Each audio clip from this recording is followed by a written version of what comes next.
Yo, welcome back to the channel. Welcome back to KGX to the ZTV. It's been a minute. Recorded a couple of videos, had a couple of technical issues and things like that behind the scenes. Just a crew of one over here. You know how it goes when folks are starting up their own channel, but appreciate everybody's patience. Not too much happened over international break. Not huge in international football as much as I used to be, even though it's kind of what got me into watching the sport on TV and things like that. But Chelsea news here, not too much. Biggest news going into this last match versus Leicester was really Reece James with another hamstring setback. Unfortunately, that's sort of just par of the course with Reece. Seems to be having tons of issues even after he opted for the surgery on that hamstring. I'm not even sure, to be honest with you, if it's the same hamstring that he keeps tweaking. It probably is. But you know, it's just one of those things where, as a fan base, we just have to realize that anytime we have him, it's a plus, but we just can't expect to have him there. And luckily, we've got a good cover in Gusto. Although Gusto was out for this one, he made the trip, but then came down sick a little bit. So feel better, Mello. Heal up Reece and Archipong. I mean, if you're wondering about a first-team pathway, it might look daunting ahead of you in terms of two pretty promising prospects, but when one of them can't get on the pitch and the other one is been kind of picking up little niggling knocks and things like that, you got an opportunity. So hopefully that will quiet down the fan base a little bit, and we'll see young Josh maybe make some appearances, maybe in the Conference League, especially after we've sort of wrapped things up. We've got a Thursday Thanksgiving here in the U.S. Match with Heidenheim of the Bundesliga, so that'll be a little interesting. Don't know too much about him apart from I did happen to catch their highlights versus Leverkusen this weekend. To be honest with you, I had no idea that the club even existed before this weekend. So, but we'll get to that. But for this one, Chelsea 2, Leicester 1. Very, very dominating performance. One of those performances where the scoreline doesn't accurately reflect the level of play that we had and the dominance that we sort of exerted on Leicester. Leicester came out and just sat back from the go, didn't attack us, and maybe that had a sort of a part to play, you know, also taking into account their previous results and things like that. But maybe that performance and that setup had an impact on Steve Cooper's job, I think he was relieved on Monday. So we'll see, but we'll get into it, right? So with no Gusto at right back, no James at right back, we went with a back four of Sanchez in goal, of course. Back four of Fofana at right back, Colwell at technically left center back, but he was sort of, or right center back, but he was sort of playing in the middle of those three. And we'll get into that, the tactics a little bit, because they were a little different. And then Badiashile came into the team, and then Cucurella at left back. Two midfielders on paper were Caicedo and Enzo. And then the attacking front four was Jackson up top, Nani on the right-hand side, Cole Palmer at the 10, and then João Felix off the left. So with no Neto, apparently he got a kick and was sent home early from Portugal, which was a little deceiving because we thought he was sent home because Portugal had already wrapped things up and he played that first match. But he did have a kick. It doesn't seem like it's a major injury, but rest up Neto. We're definitely going to need him because the fixtures are after this week are going to start pretty much 2 a week for the rest of the calendar year, and then maybe the first couple of weeks of January. But and then of course Nico up top.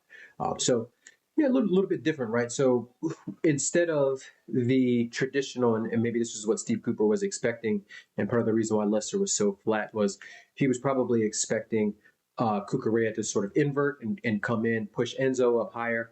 But with Felix in the team, that means that Felix is not a touchline winger, so Felix comes in a little bit and plays sort of in with 2 10s behind Nico, Nani out wide right, and then Cucurella pushed up high on the left-hand flank in sort of the same sort of line, horizontal line with our frontmost attackers, apart from Nico, who is sort of that box presence and things like that. So very very different with Caicedo sort of dropping back and playing kind of just the mop up role, but with us dominating so much of the ball. He was pretty much in Leicester's half for the entire game. Shout out to Caicedo, put in another masterful performance, and especially for somebody that played 2 World Cup qualifiers for his country, had a baby, and then flew back. Started only played 75 minutes, which was nice to see him actually get sort of a rest.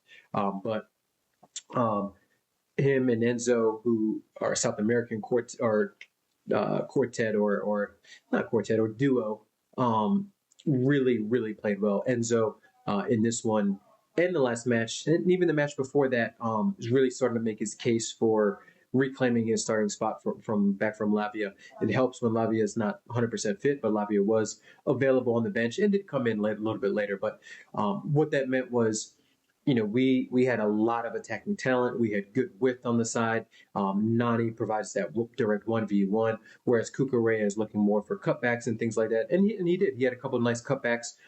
We get the early goal through a Enzo pass. He sort of kind of hoofs it up a little bit. West Face does what he does and just makes a clusterfuck of it. And Nico does a good job of sort of controlling it, and then a lovely strike with the outside of his right boot. It's 1-0. It's a lead that we deserved, and you kind of expected the second to come after that, the third to come after that, and for us to just dominate, set up shop, get back home with 3 points. But it wasn't the case. We did have some excellent opportunities. Madueke had the ball in the back of the net, but it was ruled rightly so for Cucurella being offside. Very nice cutback from Cucurella. Very nice late arrival into the box from Madueke. Very nice slotted home finish. Then we had Palmer put one also, or almost put one in the back of the net, but Madueke sort of blocked it and saved it on the line himself. Although there's not too much he could do about it. He tried to jump over the ball, but his trailing foot actually hit it. So it should have really been 2-3, maybe even 4-0 in the first half, because Leicester wasn't offering anything. Jamie Vardy was sort of feasting on scraps, and we know he's not the best when it comes to link up and things like that. He's better off the back shoulder, making runs, kind of just causing terror. And shout out to Caicedo. Shout out to Colwell. Shout out to Fofana. Shout out to Badiashile, who was excellent.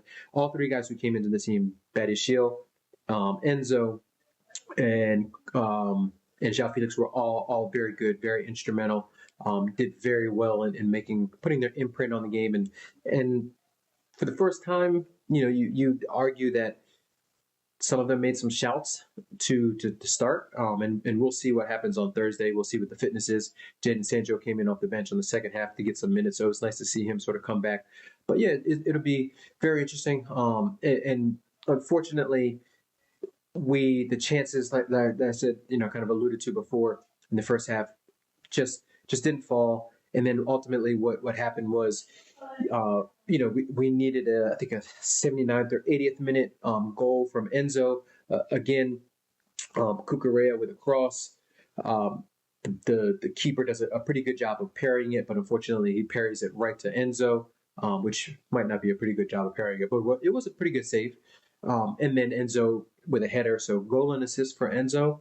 So again, making his case for it. And there's definitely going to be games like the Aston Villa game coming up where they're going to give him space. They're going to give him time with that high line. And considering how Enzo played last year, remember he scored that lovely free kick versus Aston Villa, I think away in maybe the League Cup or the FA Cup, one of those games.